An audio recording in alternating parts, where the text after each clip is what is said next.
Good morning friends, मेरा नाम है ऋषिकेश दुबे और आज हम देखेंगे कि 23 जनवरी शनिवार के दिन इंडियन एक्सप्रेस में क्लैट के जीके और करंट अफेयर्स के लिए क्या कुछ इंपॉर्टेंट है।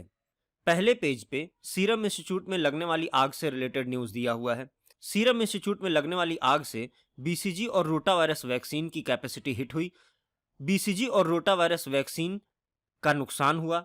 बीसीजी वैक्सीन ट्यूबरकुलोसिस के लिए इस्तेमाल की जाती है, वहीं पे रोटा वैक्सीन रोटा वायरस प्रोटेक्शन के लिए इस्तेमाल की जाती है। रोटा वायरस बच्चों में डायरिया कॉज करता है। अगली न्यूज किसान आंदोलन से संबंधित है। सुप्रीम कोर्ट ने किसानों को बुला करके एमएसपी और एपीएमसी के बारे में क्वेश्चन पूछा। सुप्रीम कोर्ट ने पूछा कि क्या आप एमएसपी के लीगलाइजेशन से होने वाले इम्पैक्ट से परिचित हैं।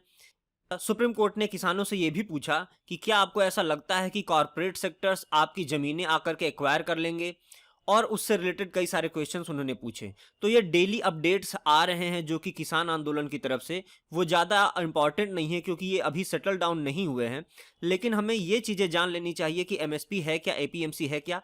थोड़ी थोड़ी चीज़ें हम साथ में देखते चलते हैं। तो देख लेते हैं एमएसपी क्या है। MSP basically minimum support price को कहते हैं। मिनिमम सपोर्ट प्राइस एक ऐसी प्राइस है जो कि फसल की बुआई से पहले सरकार किसानों को देने के लिए ऑफर करती है। ये अक्सर सेरेल्स यानी अनाजों के लिए ऑफर होती है। इस प्राइस का निर्धारण जो एजेंसी करती है उसे सीएसीपी कहते हैं, या commission for agriculture cost and price, CACP. गन्ने के लिए एमएसपी की जगह पे एफआरपी शब्द का इस्तेमाल किया जाता है। एफआरपी का मतलब fair and remunerative price. Fair and remunerative price sugar cane उगाने वाले किसान जा करके शुगर मिल्स में अपने गन्ने की सप्लाई करते हैं। क्योंकि सरकार डायरेक्टली शुगर केन का प्रोक्योरमेंट नहीं करती है, इसलिए वो किसानों को शुगर मिलों के द्वारा फेयर एंड रिम्यूनरेटिव प्राइस दिलवाती है। साथ ही साथ ये fair and remunerative price Rangarajan committee की रिपोर्ट के बेसिस पर दिया जाता है। रंगराजन कमेटी की रिपोर्ट क्लैट में इतना इंपॉर्टेंट नहीं है, वो पूछा नहीं जाएगा, मैं बस बता रहा हूं जानकारी के लिए। तो ये बेसिक चीजें हैं जो एमएसपी से रिलेटेड हैं। एपीएमसी के बारे में जान लेते हैं। एपीएमसी असल में मंडी परिषद या मंडियां जिसको कहते हैं, वो मंडियां होती हैं जहां पे कि किसान अपना सामान ले जाकर के बेचता है। एपीएमसी कानून के तहत किसान अपना सामान फर्स्ट टाइम पे जब भी कहीं बेच सकता है तो वो सिर्फ एपीएमसी मंडी में ही बेच सकता है, यानी सड़क पे खड़े होकर के किसान अपनी फसल को फर्स्ट हैंड में नहीं बेच सकता है। एक बार एपीएमसी में सामान के बिक जाने के बाद वो दूसरी जगह बिकने के लिए तैयार हो जाता है और वो उस बाजार में अलग अलग तरीके से अवेलेबल होता है। तो ये सिंपल एपीएमसी का कांसेप्ट है। इसी एमएसपी के ऊपर एक पूरा एडिटोरियल निकला है। अब इसमें बाल की खाल निकालने की हमें जरूरत नहीं है, हमें बस इतनी बेसिक इंफॉर्मेशन रखनी है कि एमएसपी क्या है, एपीएमसी क्या है, और जैसे जैसे डेली अपडेट्स आते जाएंगे जैसे जैसे डेली अपडेट्स आते जाएंगे और चीजें सेटल होती जाएंगी तो हम सेटल्ड चीजों के लिए एक अलग से वीडियो लेक्चर बना करके उसे प्रिपेयर कर लेंगे। हमें इसमें बाल की खाल निकालने की जरूरत नहीं है, बहुत ज्यादा डेली अपडेट्स लेने की भी जरूरत नहीं है। आगे चलते हैं। अगली न्यूज एनसीबी से रिलेटेड है। एमसीबी यानी कि narcotics control bureau. Narcotics control bureau ने कहा है कि पाकिस्तान की जेलों में बंद कैदी श्रीलंका की तरफ से इंडिया में ड्रग्स की सप्लाई कर रहे हैं। अब ये भी डेली अपडेट्स है, डेली एक्टिविटी है नारकोटिक्स कंट्रोल ब्यूरो। हमें डेली अपडेट्स में नहीं जाना है, पर हमें नारकोटिक्स कंट्रोल ब्यूरो के बारे में पता होना चाहिए। एक तो ये कि narcotics control bureau ministry of home affairs के अंडर में आता है। दूसरा ये कि एनसीबी एक फेडरल लॉ इन्फोर्समेंट एजेंसी है इंडिया में, जो कि ड्रग ट्रैफिकिंग और इलीगल सब्सटेंस के यूज से रिलेटेड मसले पे इन्वेस्टिगेशन करती है। अगली न्यूज आती है दिल्ली से। सीरो सर्वे के 200 सैंपल गायब पाए गए। अभी सीरो सर्वे क्या होता है? कोविड को जांच करने के लिए एक नॉर्मल तरीका होता है जिसमें नाक का और मुंह का सैंपल लेते हैं स्वैब पे सैंपल लेने के बाद उसकी टेस्टिंग की जाती है। अगर जो कोरोना वायरस के सिम्टम्स वहां पे मिलते हैं तो फिर ऐसा माना जाता है कि प्राइमरली वो व्यक्ति कोरोना से इन्फेक्टेड है। लेकिन सीरो सर्वे ऐसा सर्वे होता है जो कि किसी पर्टिकुलर टाइम फ्रेम में किसी पर्टिकुलर प्लेस में किया जाता है, और इसकी टेस्टिंग में सीरम का इस्तेमाल किया जाता है जो कि आमतौर पे ब्लड में पाया जाता है, और इसकी कलेक्शन और टेस्टिंग करके ये पता लगाया जाता है कि क्या कोई एंटीबॉडीज या कोई ऐसा एजेंट पाया गया है जो कि कोरोना के कॉज की वजह से बॉडी में फॉर्म हुआ हो, और ऐसे सर्वेज को सीरो सर्वे कहते हैं। आगे चलते हैं। इंडियन एक्सप्रेस में एडिटोरियल में आज फूड मैथ से रिलेटेड एक इंपॉर्टेंट आर्टिकल आया हुआ है। ये एक अच्छा आर्टिकल है, इसे तुम्हें पढ़ना चाहिए। ये आर्टिकल जॉन ड्रेजे के द्वारा लिखा गया है। आर्टिकल बात करता है कि किस तरीके से कोविड-19 की क्राइसिस की वजह से भारत में कई सारे लोग फूड इनसिक्योरिटी में ढकेल दिए गए। आर्टिकल में बताया गया है कि भारत में अनाजों के प्रोक्योरमेंट और उनके डिस्ट्रीब्यूशन को लेकर के बहुत ही अनइवन इक्वेशन चल रही है, क्योंकि हमारे पास स्टॉक बफर होने के लिए 60 मिलियन टन्स का स्टॉक बफर काफी है। इसके बावजूद भी फूड कॉर्पोरेशन इंडिया ने लगातार एमएसपी की बेसिस पर फूड प्रोक्योरमेंट किया, जिसकी वजह से अभी वर्तमान समय में लगभग हमारे पास 100 मिलियन टन्स का स्टॉक जमा हो गया है।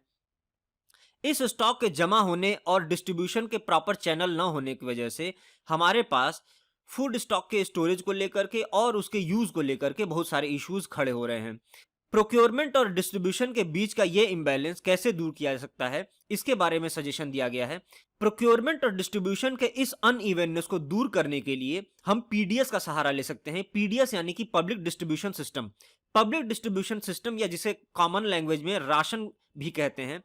अगर हम प्रधानमंत्री गरीब कल्याण अन्न योजना के तहत लोगों को 5 किलो से बढ़ा करके उससे ज्यादा राशन देने का प्रयास करें, तो ये प्रोक्योरमेंट और डिस्ट्रीब्यूशन के बीच में जो अनइवननेस है उसको हम दूर कर सकते हैं। अनाज डिस्ट्रीब्यूशन को करने का एक और तरीका हो सकता है, जिसमें हर स्टेट्स की अनाज की एलोकेशन को हम बढ़ा सकते हैं और उस एलोकेशन का इस्तेमाल स्टेट्स अपने तरीके से सब्सिडाइज्ड रेट पर गरीब लोगों को अनाज देने का काम कर सकता है। ऐसे अनाज देने की वजह से हमारे ह्यूमन डेवलपमेंट इंडेक्स में भी बढ़ोतरी आएगी और साथ ही साथ हमारे जो अंत्योदय प्रोग्राम है उसमें भी राहत मिलेगी। आर्टिकल ये बात करता है कि किस तरीके से लगातार बढ़ने वाली एमएसपी और प्रोक्योरमेंट के ज्यादा होने की वजह से अनाज के स्टोरेज को लेकर के काफी दिक्कत हो रही है और एमएसपी में बार बार एक ही तरह के अनाजों के ऊपर एमएसपी दिए जाने की वजह से हम जो एक ही तरह के ग्रेन होते हैं जैसे कि गेहूं, चावल, इन सब चीजों का ही प्रोक्योरमेंट कर रहे हैं, लेकिन न्यूट्रिशनल वैल्यू प्रोवाइड करने के लिए गरीबों को हमें एमएसपी डाइवर्सिफाई करनी चाहिए। एमएसपी डाइवर्सिफाई करने से मतलब यह है कि हमें दूसरे अन्य अनाजों के ऊपर भी एमएसपी देना चाहिए, जैसे कि दालें, जैसे कि कोर्स ग्रेन, जैसे कि ज्वार, बाजरा इत्यादि पे भी हमें एमएसपी घोषित करनी चाहिए। इससे हम न्यूट्रिशनल वैल्यू भी पूरी कर पाएंगे और ह्यूमन डेवलपमेंट इंडेक्स में भी अपनी रैंकिंग को ज्यादा बेहतर कर पाएंगे। यह बेहद अच्छा आर्टिकल है, इसे तुम्हें पढ़ना चाहिए। अगला एडिटोरियल है स्लॉटर हाउस को लेकर के। साउथ दिल्ली के म्युनिसिपल कॉर्पोरेशन ने ईटरीज एंड रेस्टोरेंट्स को इस बात के लिए ऑर्डर किया कि आप अपने दुकानों पर यह लिखें कि आपके यहां बिकने वाला मीट झटका मीट है या हलाल मीट है। अब इस तरह की फ्रिवलस चीजों के लिए इस तरह की फ्रिवलस चीजें एग्जाम में नहीं आती हैं, तो ये इंपॉर्टेंट बिल्कुल भी नहीं है, इसका कोई यूज नहीं है। अगला एडिटोरियल है सेंसेक्स के बारे में। आर्टिकल बात कर रहा है कि किस तरीके से सेंसेक्स ने 50,000 का आंकड़ा छुआ। 50,000 के आंकड़े को छूने के लिए कौन कौन से फैक्टर रिस्पॉन्सिबल हैं? वे फैक्टर्स जो सेंसेक्स को 50,000 के ऊपर ले जाने के लिए रिस्पॉन्सिबल हैं, उसमें सबसे पहला फैक्टर है economic optimism. Economic optimism corona के बाद से काफी बढ़ा हुआ है। लोगों का यह विश्वास है कि अपनी इकोनॉमी अब इससे ज्यादा बेहतर ही जाएगी और इस वजह से लोग लगातार शेयर मार्केट्स में शेयर्स में इन्वेस्ट कर रहे हैं, जिसकी वजह से शेयर्स के दाम लगातार बढ़ रहे हैं।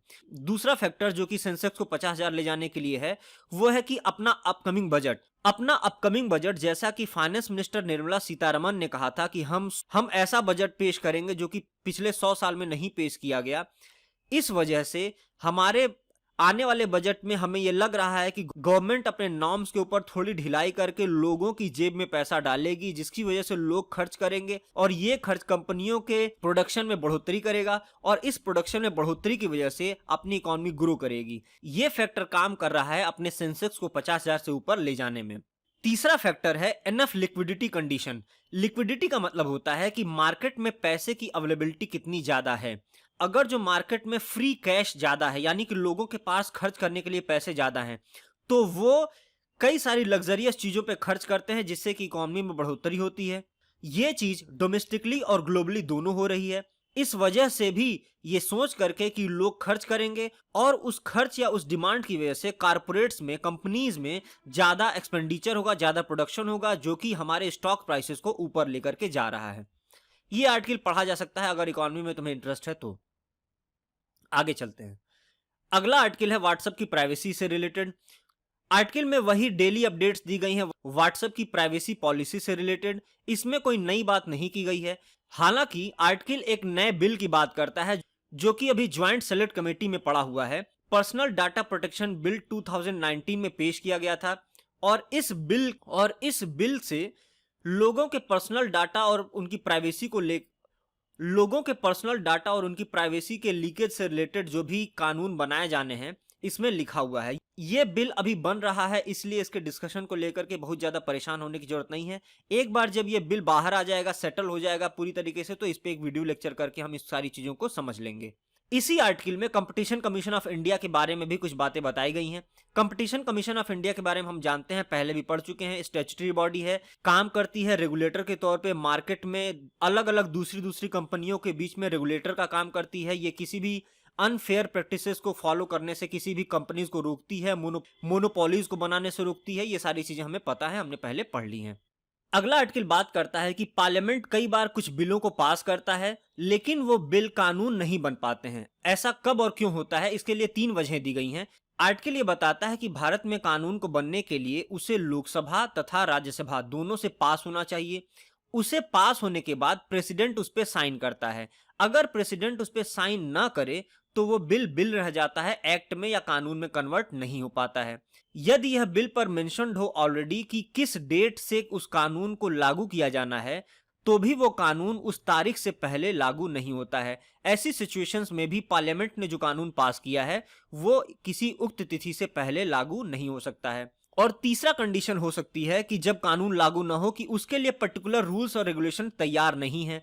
यानी सरकार ने कानून बना तो दिया है पर उसको लागू करने के लिए पर्याप्त रूल्स रेगुलेशंस या एजेंसी नहीं है। तो जब तक एजेंसी नहीं बन जाती है, जब तक उसकी फ्रेमिंग नहीं हो जाती है, तब तक वो कानून कंप्लीटली धरातल पे एक्ट नहीं कर रहा होता है, काम नहीं कर रहा होता है। अब ऐसी सिचुएशंस में आर्टिकल बात करता है कि प्रेसिडेंट आर्टिकल 111 के अंडर में किसी भी बिल को या तो साइन कर सकता है या फिर उसका कंसेंट रख सकता है। पुराने जमाने में हमारे प्रेसिडेंट यानी जैल सिंह ने कॉन्स्टिट्यूशन के लूपहोल्स का फायदा उठाते हुए अनलिमिटेड टाइम के लिए एक बिल को होल्ड कर लिया था और जिससे कि वो बिल कभी भी एक्ट में कन्वर्ट नहीं हो पाया। आर्टिकल अलग अलग एग्जाम्पल देता है कि किसी पर्टिकुलर डेट से जब किसी कानून को लागू किया जाता है या ऑर्डिनेंस के थ्रू उसको लागू किया जाता है, उसके प्रॉपर इंप्लीमेंटेशन में किस तरीके से डिलेज होते हैं और साथ ही साथ रूल्स एंड रेगुलेशंस किस तरीके से जरूरी होते हैं किसी कानून को लागू करने के लिए या ग्रास रूट लेवल पे उसके इंप्लीमेंटेशन के लिए।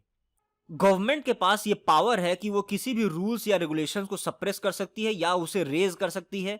फार्म लॉज को रोकने से रिलेटेड पार्लियामेंट ने जो कदम उठाया है, फार्म लॉज को होल्ड करने के लिए या रोकने के लिए गवर्नमेंट ने अभी जो हाल में स्टेप्स उठाए हैं अक्टूबर 2020 में, उससे रिलेटेड ये आर्टिकल बात करता है कि किस किस तरीके से उसको रोका जा सकता है।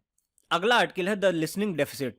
आर्टिकल बात करता है कि किसी डेमोक्रेसी में किस तरीके से प्रोटेस्ट किए जा सकते हैं। डेमोक्रेटिक प्रोसेसेस में जब गवर्नमेंट लोगों के बीच में जा करके उनकी आवाज को सुन नहीं पाती है या उनके कंसर्न्स को डील नहीं करती है, तो ऐसी सिचुएशंस में प्रोटेस्ट होते हैं और प्रोटेस्ट लॉफुल हो सकते हैं, किस तरीके से हो सकते हैं, कैसे हो सकते हैं, इन सारी चीजों के बारे में आर्टिकल बात करता है। आर्टिकल में बताया गया है कि लॉफुल प्रोटेस्ट क्या होता है, लॉफुल प्रोटेस्ट का पर्पस क्या होता है और ये प्रोटेस्ट किस तरीके से हो सकते हैं।